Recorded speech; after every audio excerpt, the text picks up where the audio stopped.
There's a plethora of issues that I could point to when it comes to the repetitive calls for immigration controls to rectify the so-called demographic time bomb in Scotland. But above all else, there's three fundamental points that need to be addressed more than the others. When it comes to the talk of immigration from the Scottish Government, the biggest red flag by a country mile is how the SNP in particular, in recent times especially, are blatantly having their strings pulled from the United Nations. From every policy proposed to every law passed, it's undeniable that the direction of travel that they intend Scotland to head for is one that the UN themselves have rubber stamped. The second biggest red flag is how the calls for immigration have increased dramatically over the past few years, which coincide with the United Nations creating the Premeditated Migrant Compact as a means to solve the so-called migrant crisis that they themselves created. Thirdly, the solution that the Scottish Government continuously home in on as their so-called solution is identical to the solution that the UN themselves cited in the early 2000s. Replacement migration. Their own paper from the year 2000 indicated that if trends continued as they were, the very problems that we now see today would in fact occur. The Scottish Government, just like the majority of other Western governments in this regard, did nothing, allowing the problems and the projected trends to become a reality. And now and only now they ring the alarm bells.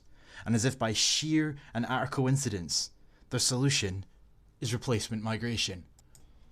Figures show that despite the increase in older people, there are still more deaths than births each year, and growth could stall by 2043 if migration does not fill the gap.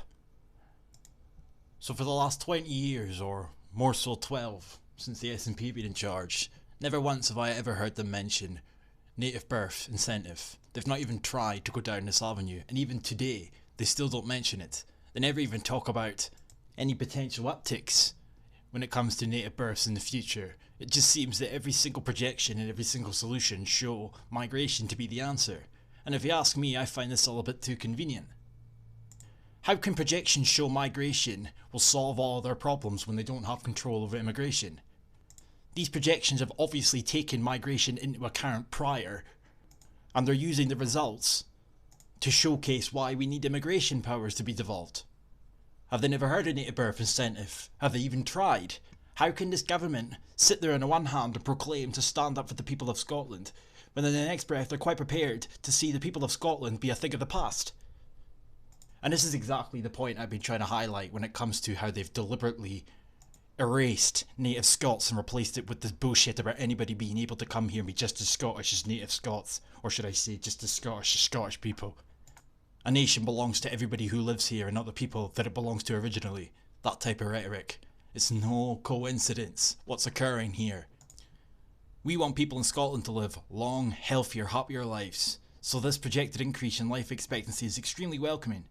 But today's figures also suggest that inward migration will be the only driver of population growth in Scotland. However, they don't take into account the damaging potential impact of Brexit. Our pension age population is projected to grow while our working age population falls, and could decline even further if EU migration is reduced. Now of course, EU migration being reduced is the go-to argument just now in order to help ramp up the hysteria. But for how long have they had the freedom of movement at their disposal from the European Union? Think about how long they have had in order to try and rectify this issue.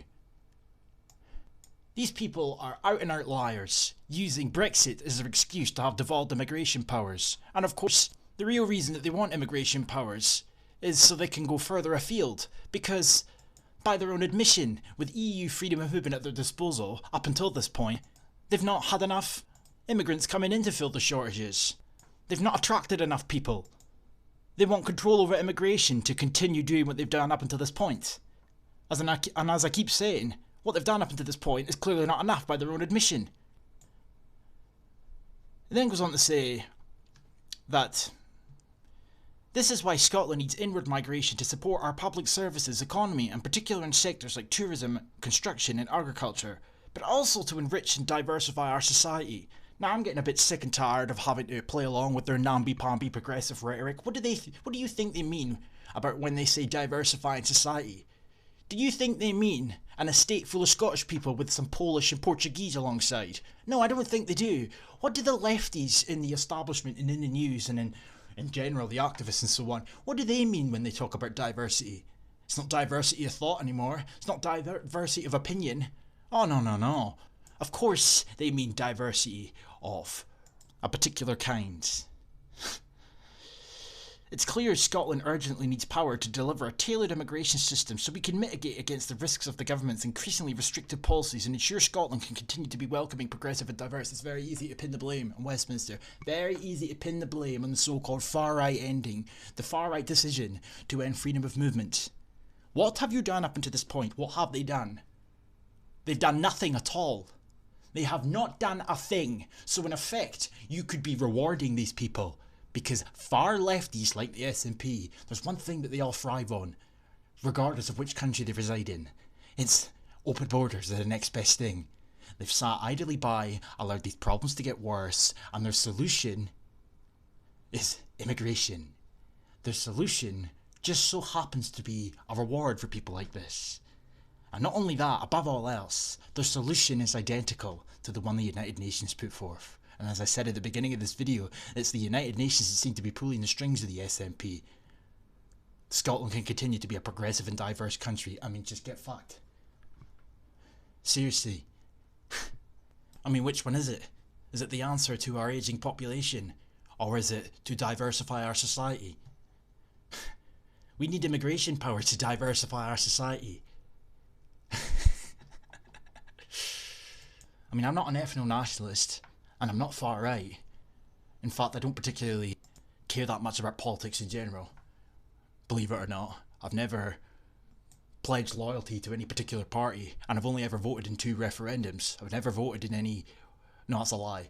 I voted in the EU elections previous, but apart from that, I've never bothered.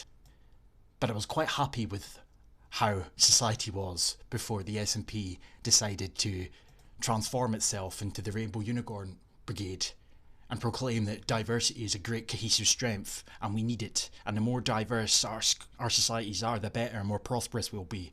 That's where I draw the line. And when they've made no attempt at all to incentivise native births and instead focus on immigration from fuck knows where as their solution, that's where I draw issue. Anyhow, speaking of Rainbow Unicorn Brigades, it's also interesting to note the word use whenever they decide to have experts or whoever it may be come out and argue the cause for control of immigration. On the one breath they talk about declining birth rates and ageing populations, but then they can't help themselves but refer to the other side of the coin. The findings reinforce the case for the government to be able to implement tailored migration policies reflecting Scotland's needs, values and aspirations. What are they talking about, values and aspirations? Are we talking about the far left Rainbow Unicorn delegates' values and aspirations, or are we talking about the values and aspirations that apparently we all share? Enabling Scotland to maintain its reputation as an open, welcoming and attractive place to live and work. Of course, maintain a strong reputation, pat yourself on the back, have your ego stroked by the experts that have nefarious intentions. Scotland can learn a lot from how other countries use immigration programs to address skills, oh yes. Identical to the UN spokeswoman said on CNN a few months ago that due to the Western world's ageing populations, the sooner that we start to train up people from Africa and the Middle East so they can come over here and fill shortages, skilled shortages, the better. How convenient.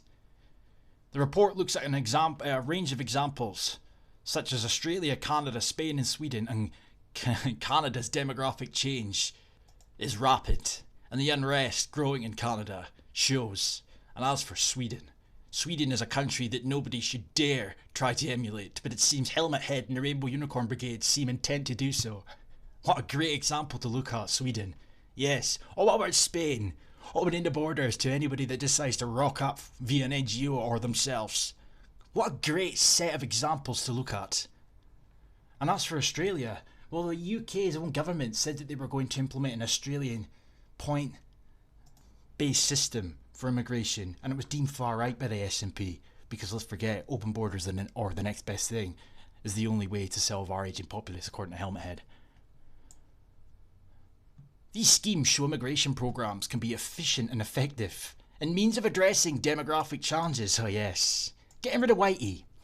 Scotland's population is at a record high, but the increase is solely down to migration. Of course it is, because the number of deaths exceed births. And what are they doing to address this? This is great. You can continue to use hysteria and alarmism to talk up the justification for allowing immigrants into this country.